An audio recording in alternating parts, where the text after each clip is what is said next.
Hello everyone, स्वागत है आप सभी का एक बार फिर से YPS ग्राउंड में। आज हम बात करने वाले हैं क्लास 11 का जो आपका चैप्टर नंबर 5 मैथमेटिक्स में कॉम्प्लेक्स नंबर्स।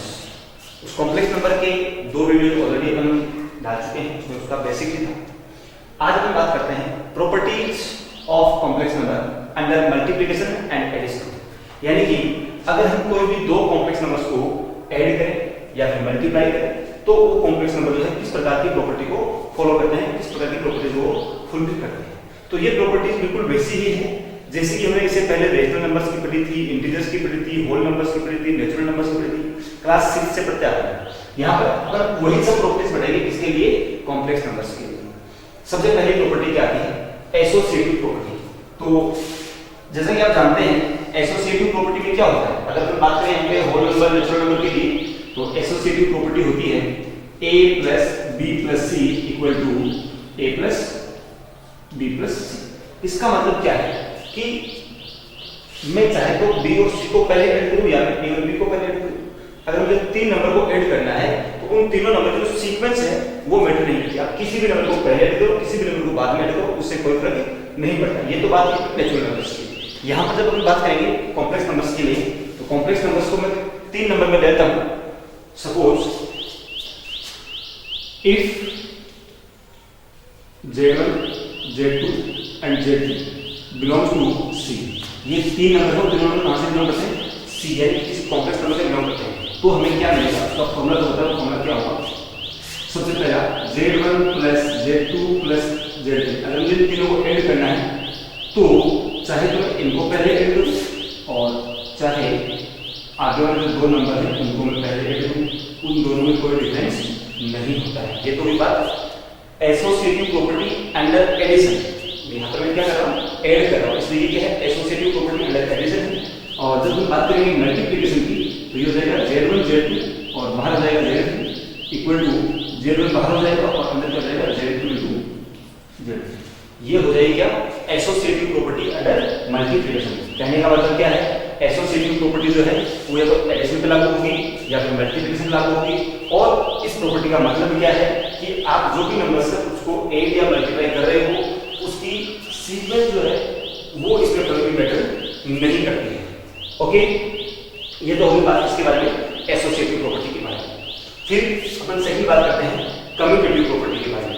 तो देखिए कम्यूटेटिव प्रॉपर्टी क्या होती है, commutative property for rational numbers natural numbers क्या थी मेरे पास में, वो ये था कि आप चाहे तो a में b को ऐड करो या फिर चाहे b में a को ऐड करो, इन दोनों में कोई डिफरेंस नहीं था। तो यहाँ पर कम्यूटेटिव प्रॉपर्टी में क्या होगा, इफ Z1, Z2 ये दोनों कहां से बिलोंग कर रहे हैं, किसी set of complex number C से बिलोंग कर रहे हैं, तो हमें क्या मिलेगा, ये मिल जाएगा Z1 प्लस Z2 इक्वल होगा किसके, Z2 प्लस Z1।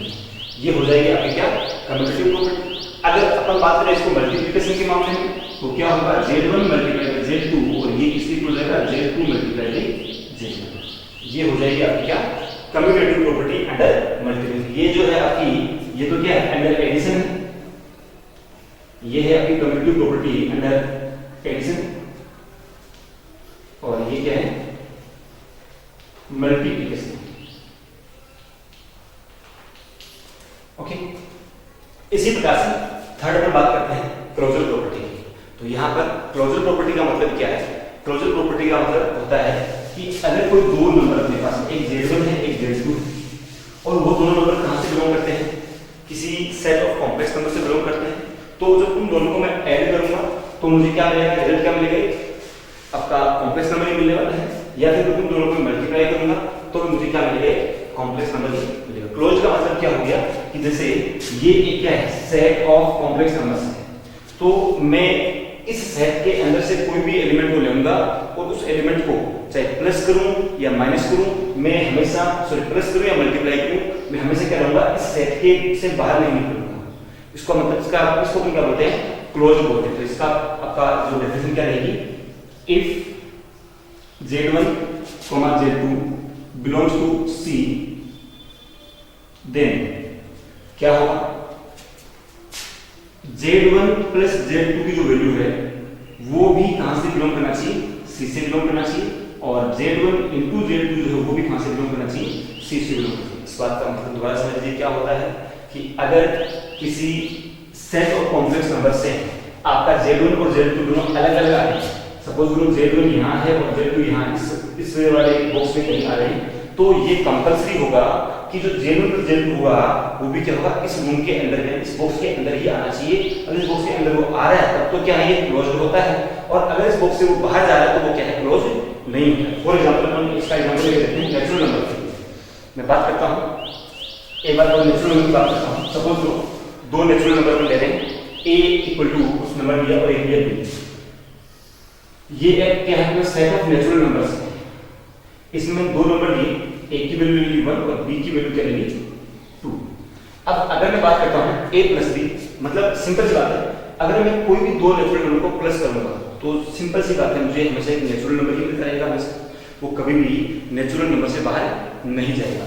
इसका मतलब क्या हुआ कि जो नेचुरल नंबर है वो क्लोज्ड है, किसमें, एडिशन की बात करेंगे तो। लेकिन अगर मैं यहां बात करूंगा सब्ट्रैक्शन की, तो 1 - 2 करेंगे तो क्या मुझे क्या मिलेगा, यानी कि 1 - 2 क्या मिलेगा, -1 मिलेगा। और -1 क्या है, आपके इस वाले बॉक्स से तो बाहर चला जाएगा।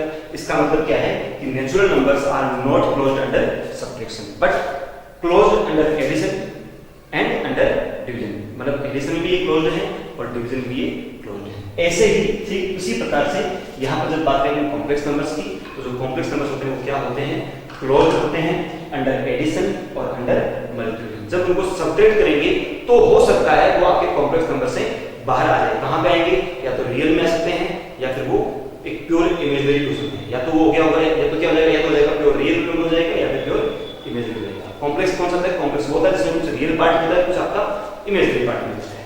ओके, नेक्स्ट आगे की बात करते हैं।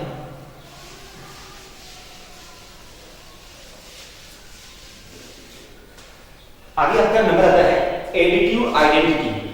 इस एडिटिव आइडेंटिटी का मतलब क्या है कि for any real number z, कोई भी एक रियल नंबर है, तो एक कोई कॉम्प्लेक्स नंबर है z है, इस z के लिए कोई एक ऐसा नंबर जो कि इसमें ऐड किया जाए तो मुझे जो रिजल्ट मिले वो क्या मिले, z ही मिल जाए। एक ऐसा कॉम्प्लेक्स नंबर मुझे ढूंढना है जिसे इस कॉम्प्लेक्स नंबर z में ऐड करने पर मुझे वापस क्या मिल जाए, z ही मिल जाए।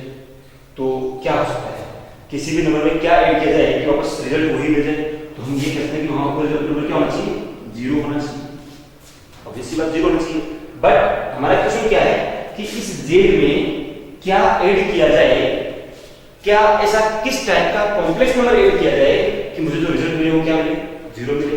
लेकिन ये जो 0 है ये कॉम्प्लेक्स नंबर नहीं है, तो होगा तो 0 ही, वैल्यू इसकी 0 ही होगी। लेकिन हम इसी 0 को कॉम्प्लेक्स नंबर की फॉर्मेट में लिख देंगे। कॉम्प्लेक्स की फॉर्मेट में कैसे लिखेंगे, 0 प्लस आयोटा 0 कर देंगे। अब इसकी भी वैल्यू 0 होगी, तो किसी भी नंबर के लिए जो उस नंबर की एडिटिव आइडेंटिटी होती है वो क्या होता है, 0 प्लस आयोटा 0।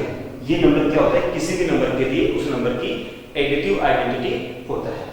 तो एडिटिव आइडेंटिटी क्या होता है, for a complex number there exist an another complex number such that the z plus that one particular complex number will also be equal to z, and that additive identity that is and that number is known as additive identity of the complex numbers। और वो जो आपकी additive identity होती है वो क्या होती है, 0 plus alpha 0 होती है।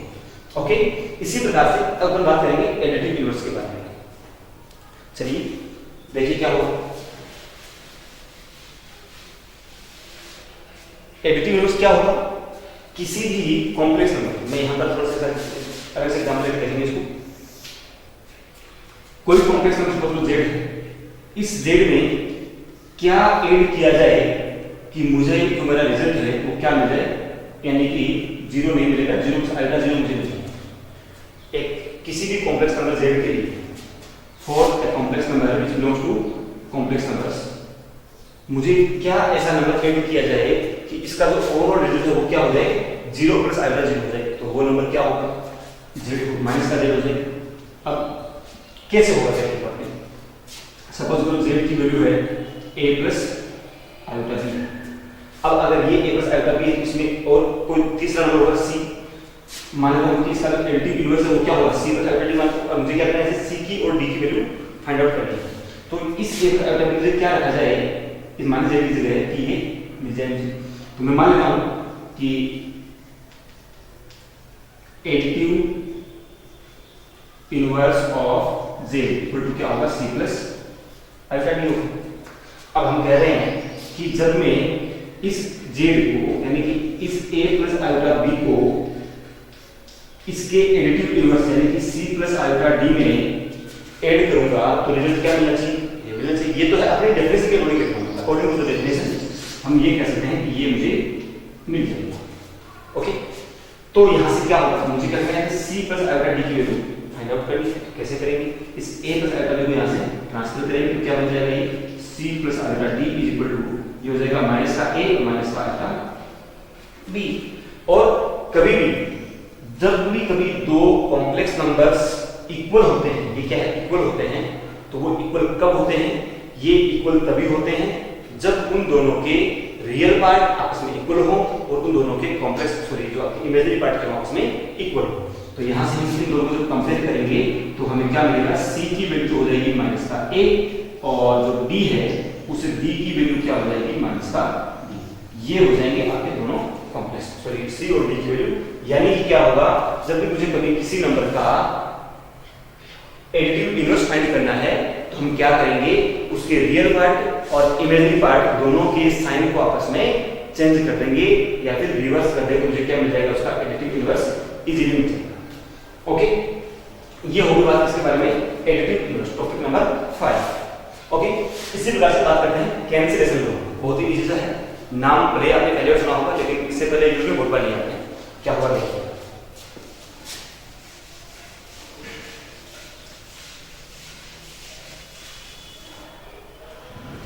इसमें ये कहा गया है कि सपोज तीन रेशनल नंबर आपके तीन कॉम्प्लेक्स नंबर आपके पास में है, z1 z2 और z3, जो कि कहां से बिलोंग करते हैं, सेट ऑफ कॉम्प्लेक्स नंबर से बिलोंग करते हैं।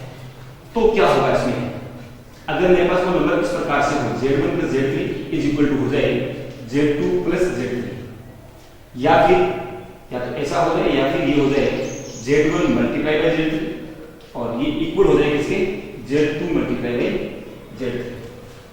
इन दोनों ही केस में देखिए, जब भी कभी आपको ऐसा कभी मिलता है x plus y equal to हो जाए y प्लस z, तो अपन बोलते हैं y से y कट जाएगा, इक्वल टू क्या हो जाएगा, z हो जाएगा। इसी को बोलते हैं कि आप कैंसिलेशन लॉ बोलते हैं।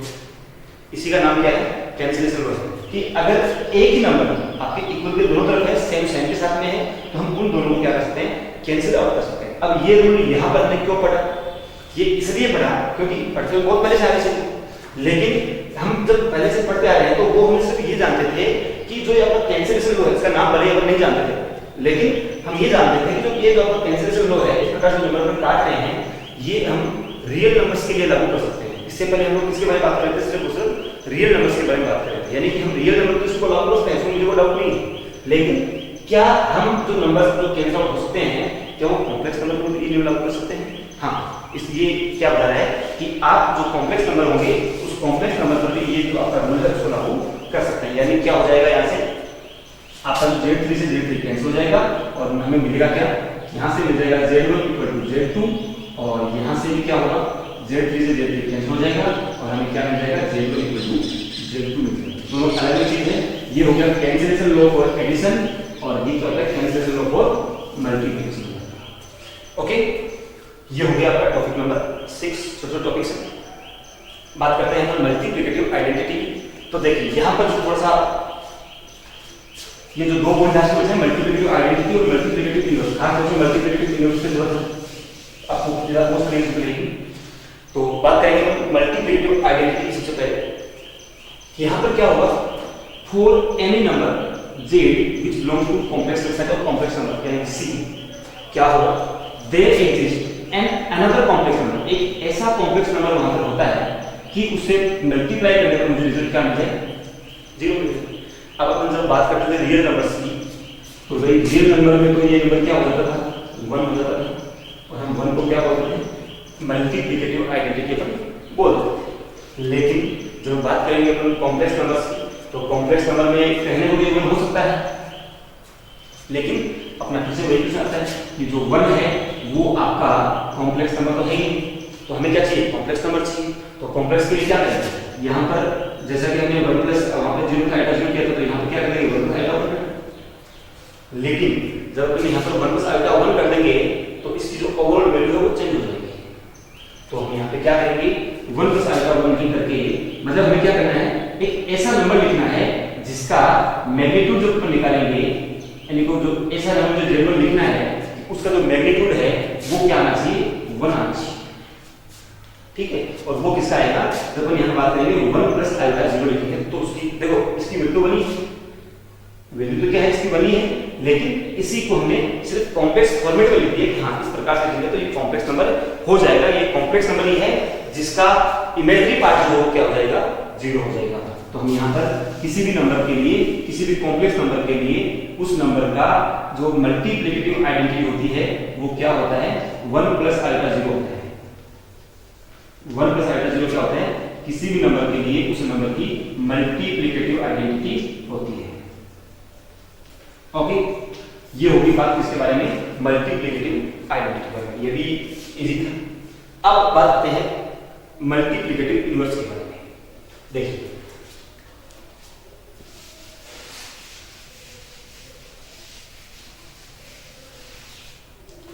मैं यहां पर एक एग्जांपल लेता हूं। सपोज कि एक z है जो क्या है, कॉम्प्लेक्स नंबर है, इसकी वैल्यू क्या है, मैं मान लेता हूं इसकी वैल्यू क्या है, a प्लस आइटा b। ठीक है, अब क्या करेंगे हम, इस z में मुझे क्या करना है, मल्टीप्लाई करना है। किससे मल्टीप्लाई किया जाए कि मेरा जो रिजल्ट आ जाए वो क्या आ जाए, 1 प्लस आइटा 0 आ जाए। मल्टीप्लिकेटिव इनवर्स का मतलब क्या होता है, इसका मतलब ये होता है कि किसी भी नंबर, किसी भी कॉम्प्लेक्स नंबर के लिए कोई ऐसा नंबर जिससे मल्टीप्लाई करने पर इसका जो प्रोडक्ट है वो क्या हो जाए, आपकी मल्टीप्लिकेटिव आइडेंटिटी मिल जाएगी। मल्टीप्लिकेटिव आइडेंटिटी क्या आपके पास में, 1 प्लस आइटा 0। मतलब किसी एक ऐसे नंबर से इसको मल्टीप्लाई किया जाए, इसमें मल्टीप्लाई करने पर जो ओवरऑल आपका जो रिजल्ट है वो क्या मिल जाएगा, 1 प्लस आइटा 0, या ये कहते हैं कि 1 मिल जाएगा। बात है तो वो नंबर क्या होगा, तो मैं मान लेता हूं let the number is x plus iota y। मैंने ये मान लिया कि ये जो नंबर वो नंबर क्या है, 1 plus iota y, sorry x plus iota y। तो हम यहाँ दोनों वैल्यूज पुट करेंगे, तो z की वैल्यू क्या है, a प्लस आइटा b, और यहाँ पर क्या होगा, x प्लस आइटा y होगा, और ये किसके हो जाएगा, 1 प्लस आइटा 0। हम बात करेंगे यहाँ पे x प्लस आइटा y की वैल्यू फाइंड आउट करने की, तो इनको कैसे फाइंड आउट करेंगे, तो इनके फाइंड करेंगे इस a प्लस आइटा b को अपन इधर लेके जाएंगे, तो ये हो जाएगा x plus iota y is equal to, ये क्या होगा, 1 upon a plus iota b। इसको 1 प्लस आइटा 0 नहीं लिखते, डायरेक्ट a लिखा। तो फिर क्या करते हैं हम, जब भी कभी अपॉन में आइटा मिलेगा हम क्या करते हैं, उसको रेशनलाइज करते हैं। पहले तो क्या करते हैं, रेशनलाइज करते थे, यहाँ पे उसको रेशनलाइज नहीं बोलेंगे, इसमें क्या बोलेंगे, कंजुगेट मल्टीप्लाई करना बोलेंगे, क्योंकि ये रेशनलाइज नहीं होगा। ये होगा क्या, यहाँ से ये जो आपका जो डिनोमिनेटर है यहाँ पर क्या है, ये कॉम्प्लेक्स नंबर है, इस कॉम्प्लेक्स से ये क्या हो जाएगा, रियल नंबर में कन्वर्ट हो जाएगा। तो किससे मल्टीप्लाई करेंगे, इसको कंजुगेट नंबर से, और उसका कंजुगेट क्या होगा, a माइनस आइटा b, और नीचे भी क्या हो जाएगा, a माइनस आइटा b। तो यहाँ से क्या हो जाएगा, x plus iota y is equal to a minus iota b हो गया ऊपर, और नीचे क्या हो जाएगा, a मल्टीप्लाई बाई a क्या हो गया, a स्क्वायर माइनस b क्या हो जाएगा, आइटा b का होल स्क्वायर। तो इसको और आगे सोल्व करेंगे तो इसकी वैल्यू क्या हो जाएगी, a माइनस आइटा b हो गया अपनी जगह पे, अपॉन में ये हो गया a स्क्वायर। ये जब आइटा का स्क्वायर करेंगे तो आइटा का स्क्वायर क्या होता है, माइनस 1 होता है। आइटा का जो स्क्वायर होता है वो क्या होता है, माइनस 1 होता है। तो और माइनस यहाँ पे, तो ये माइनस और ये आइटा स्क्वायर से माइनस हो जाएगा, तो क्या हो जाएगा, माइनस माइनस प्लस हो जाएगा, और इसकी वैल्यू क्या हो जाएगी, a square plus b square. जब यहाँ से दोनों को रियल पार्ट इमेजिनरी पार्ट अलग अलग करेंगे, सेपरेट करेंगे, तो हमें क्या मिलेगा, x plus iota y is equal to क्या होगा, a upon a square plus b square minus ये हो जाएगा आइटा, और b अपॉन में क्या हो जाएगा, a square plus b square. तो यहाँ से हम कह सकते हैं कि जो आपका कोई भी नंबर होगा, उस नंबर का कोई भी नंबर आपका a प्लस आइटा b है, तो उस नंबर का अगर आपको फाइंड करना है multiplicative identity, sorry multiplicative inverse अगर आपको फाइंड करना है तो कैसे फाइंड करेंगे, a upon a square plus b square minus iota b upon a square plus b square. ये क्या होता है, उस नंबर की मल्टीप्लिकेटिव इनवर्स होता है। हम जब भी कभी किसी नंबर का आपसे अगर मल्टीप्लिकेटिव इनवर्स फाइंड करवाया जाएगा, कभी भी ये फॉर्मूला डायरेक्ट यूज में नहीं लेंगे। क्या करेंगे, ये जो आपकी एल्गोरिथम है, इस एल्गोरिथम का आपको यूज में करना है। क्वेश्चन आता है कई बार कि जो भी आपको कुछ नंबर दिया होगा, उस नंबर की आपको मल्टीप्लिकेटिव इनवर्स आपको फाइंड आउट करना है। ऊपर से क्वेश्चन बहुत कम आते हैं, ये सिर्फ यूज में आते हैं। ऊपर वाला जो है वो किसी भी क्वेश्चन में रैंडमली कहीं भी काम आ सकते हैं, पर सब नहीं है। बट जो आपका मल्टीप्लिकेटिव इनवर्स है, इसका क्वेश्चन डायरेक्ट पूछा जाता है कई बार कि हाँ जी बताइए 3 + अपोरा बीटा का मल्टीप्लिकेटिव इनवर्स क्या होगा। तो आप चाहे तो यहाँ पे फॉर्मूला में ले सकते हैं, और अगर आप चाहें तो ये कर सकते हैं। लेकिन जब भी कभी क्वेश्चन पे बात करेंगे, हम इसकी जो एल्गोरिथम है, इस एल्गोरिथम के बारे में बात करेंगे। ओके, ये तो हुई आपकी सभी टॉपिक्स के बारे में बात। इसके बाद में जो अपने टॉपिक्स आते हैं, वो आते हैं कुछ बेसिक फॉर्मूलाज, कुछ और प्रॉपर्टीज हैं जो कि आपका जो ये जो कॉम्प्लेक्स नंबर्स हैं उनके एडिशन पे लागू होते हैं। कुछ प्रॉपर्टीज जो कि इनके मॉड्यूल्स की भी कुछ प्रॉपर्टीज होती है, उन प्रॉपर्टीज के बारे में बात करेंगे नेक्स्ट वीडियो में। तब तक के लिए